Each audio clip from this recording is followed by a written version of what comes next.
What's up, everybody? It is hot as shit. Today is just a hot ass day. Anyway, hope all you're having a great Thursday so far. Today's episode of General Hospital was good. It was real good because we got some insight into the Robin. The Robin storyline is really starting to move now, which is good because this storyline has been a year in the making, and we're finally moving somewhere with this shit. So it's pretty cool. We're finally making some moves with this storyline.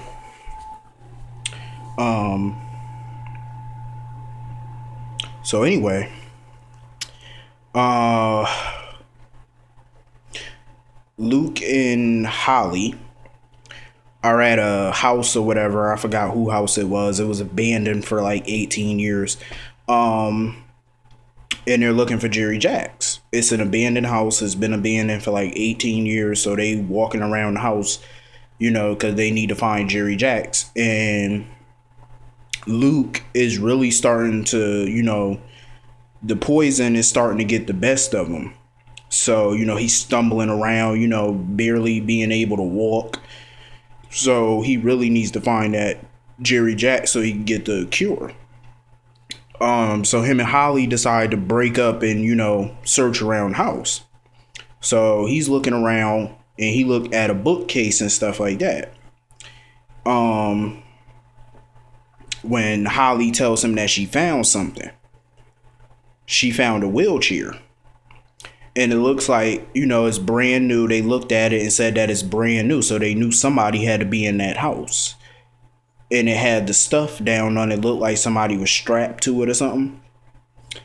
And it was a brand new model. So they know for a house that's been abandoned for 18 years, somebody had to be there.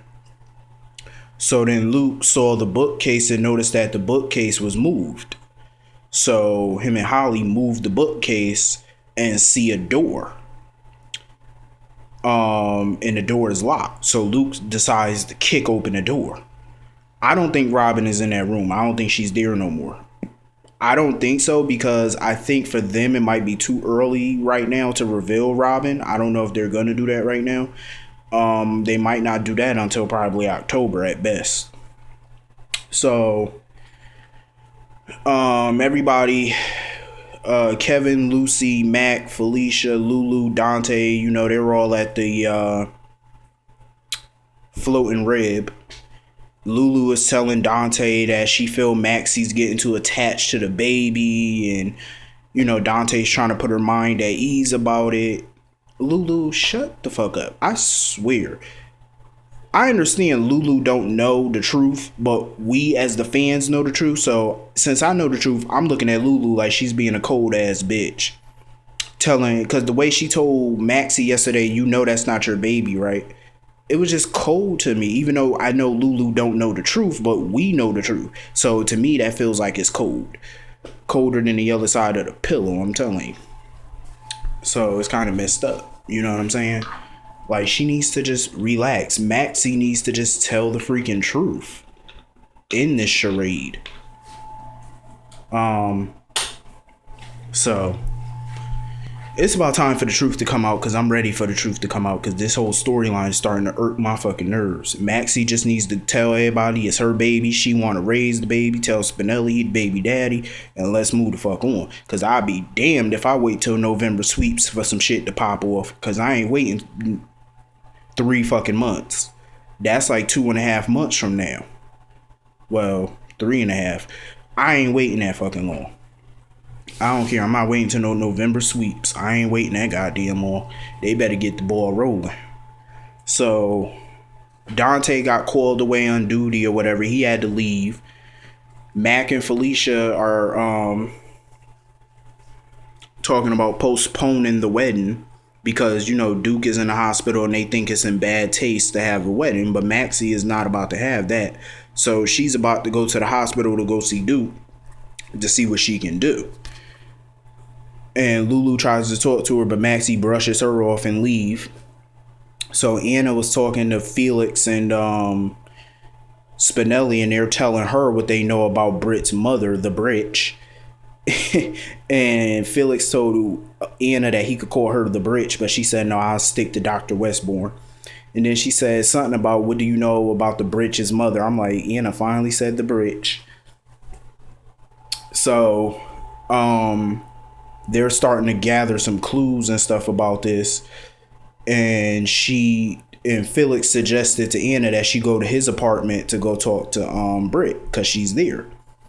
So he gives her the keys to his apartment, and Anna leaves. But before she left, she told him not to, tell anybody, because she wants to get the element of surprise. She don't want nobody to know what they're up to. So that way, Britt and everybody else is caught off guard, which is smart.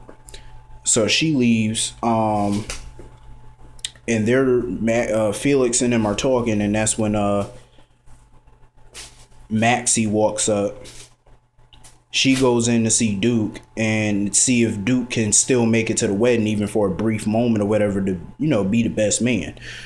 But he tells her that Patrick and, they suggest that he stay at the hospital and stuff like that. But he suggests to her that she can take the place of maid of honor, for Anna, and Kevin can take the place of Duke as best man for Mac. So that, because even Duke I felt the same way, though. I understand that Mac and Felicia feels it's in bad taste to get married while their best man is in the hospital and stuff. But still, like, y'all been waiting so long to get married. Even Duke said it, like, they just go ahead and get married. Why waste any more days? Like, there's no telling when he's getting out that hospital. Well, he said another 24 hours, but why wait when y'all can do it now? Y'all got everything in place. Everything's already paid for. Might as well just go ahead and do it. So she leaves. Felix tells Duke about what's going on with Anna and Dr. Westbourne and Dr. Obrecht and stuff like that. So Britt is talking with her mother, and they're talking about, all the stuff that Obrecht is doing and what's going on. And Obrecht admits to her that she did far worse than what happened to Duke. And Britt thinks that she's talking about murder or something.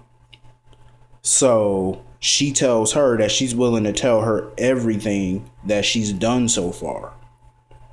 That's when Dante and Anna go up to the door, and they hear them talking. They hear two voices in the apartment. So she opening the door with the key, but they got the lock on the door, the chain on the door, so you can't open the door. And she demands that she opens the door. So her and Dante, Obrecht thought that Westbourne called the cops on her or whatever like that, but Britt says she didn't call the cops. So they kick open the door and stuff like that. So you already know all hell about to break loose. But I think Obrecht gonna get away. Anna gonna fuck that bitch up when she find her, and I hope she do. She gonna beat that broad ass. But when Obrecht was talking to Westbourne and stuff like that, we got some flashbacks of when she had Robin at that house and put her in that room and had her all shackled up and shit. And somebody had came into the room, but we didn't get to see who came into the room. So it's a lot of crazy shit, because she need Robin to help with the cure and stuff like that, I think, for Jerry Jacks. It was something. It's just complicated, this storyline as to why they took Robin. I think there's multiple reasons. I think there's more reason than one as to why they took Robin.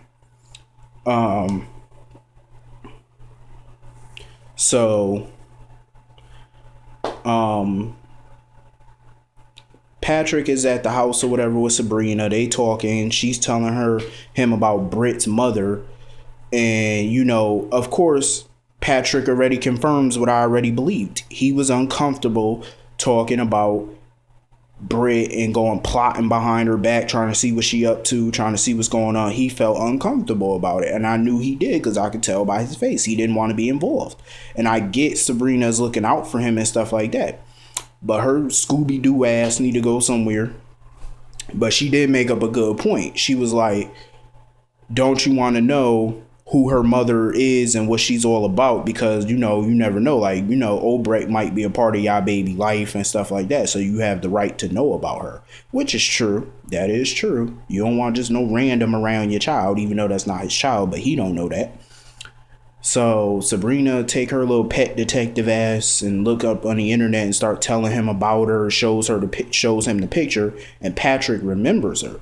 Because remember, after the nurse's ball, he took his father to the airport and he bumped into Obrecht, and she was acting weird and talking and, took an interest in Robin. And he was wondering why, like, because it was strange to him. So now they think Obrecht put Britt up to all this shit that she's doing. Because even Felix said the same thing to Duke, that they think that Westbourne is in on all of this with Obrecht, so everything's starting to come together now. So that's when Patrick got the phone call about the wedding being back on, and Sabrina was all happy. Does Sabrina live with Patrick part-time or something? Because she never went home to go get changed for the wedding. Unless she already had her dress already at his house. Because she changed at his house, not her apartment. I'm just saying. She might be living with him part-time. So, they're getting ready to go to the wedding. Back at the bar, Maxie tells Felicia and Mac that they can go ahead with the wedding because, that she's going to act as the maid of honor stepping in for Anna. She was hoping Kevin would step in for Mac. But, of course, Kevin had a patient he had to go see, so he's not going to make it to the wedding. And Lucy is pissed about it, and her and Lulu were talking about it and stuff like that. And Lulu was saying how Dante, he spends, all day at work and stuff like that. But like Lucy said, at least he comes home at night. At the end of the day, at least he comes home. There's times where Lucy don't see Kevin for weeks on end, like, which is fucked up. But Lucy knew what she was getting into when she remarried Kevin 9 years ago. Like, you knew what you were doing. You knew that he was a busy doctor. You knew that. And you married him anyway. But I understand where she's coming from. Like, she just wants a normal marriage and wants her husband home more often. I can't blame her. She's not asking for too much. Any wife would want that.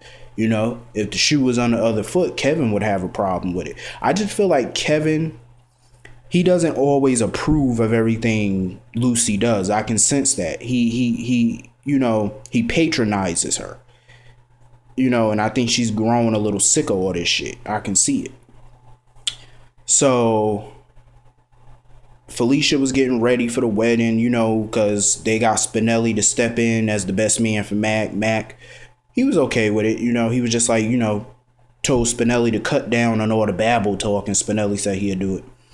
So, which is cool. Spinelli and Mac finally finding some common ground. I think Mac just didn't like Spinelli because he was a mob hacker or something, because, he used to work for Jason and Sonny full time and stuff like that. That's why Mac kind of didn't like him, and he was weird. So, it's cool that they finally found some common ground.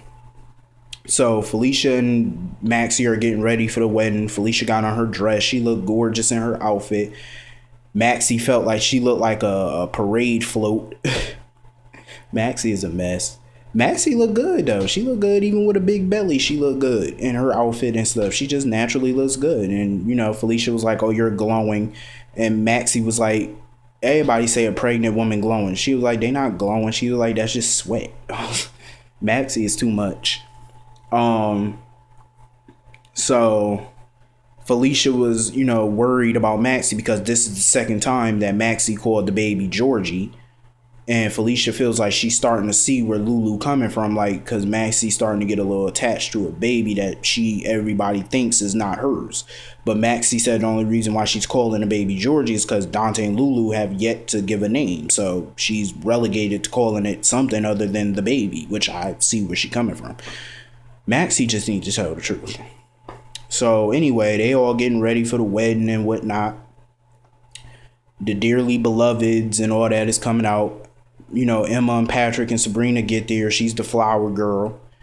Mac was telling Patrick about moving on after Robin's death, how hard it was and stuff, and you pick up the pieces when you don't even realize it, which is true. So they get to I thought that they were supposed to have this wedding at the Quartermain house. I read a spoiler and a rumor that they were having this wedding at the Quartermains. That's just what I heard. So they getting ready for the wedding and they going to the Dearly Beloveds when somebody walks into the bar and Lucy sees it and is surprised. Everybody seems shocked a little bit. Lucy more than everybody else. So who the fuck do y'all think was at the wedding? Who do y'all think it was that walked into the bar? I don't know who it was. I ain't read a spoiler about it. I don't know who it was that walked in that wedding. But anyway, like I said yesterday about the Frank and Ron situation, their contracts do expire September 2013. All I know as of right now, what's going to happen is by the end of August, they're going to talk to ABC executives about where they stand as far as their contract, whether they want to renew it or not. Is really up to ABC at this point. And I think ABC are going to look at all the ratings for this year. That's what they really want to look at. The ratings have been up and down this year, but recently they skyrocketed, so that's going to play a part. So, I don't know. We might have another couple years of Ron and Frank. Who knows? It depends on what ABC wants to do at this point. You know how I feel about it. But I hope all you have a great day. See all of you tomorrow. Cliffhanger Friday. See you later.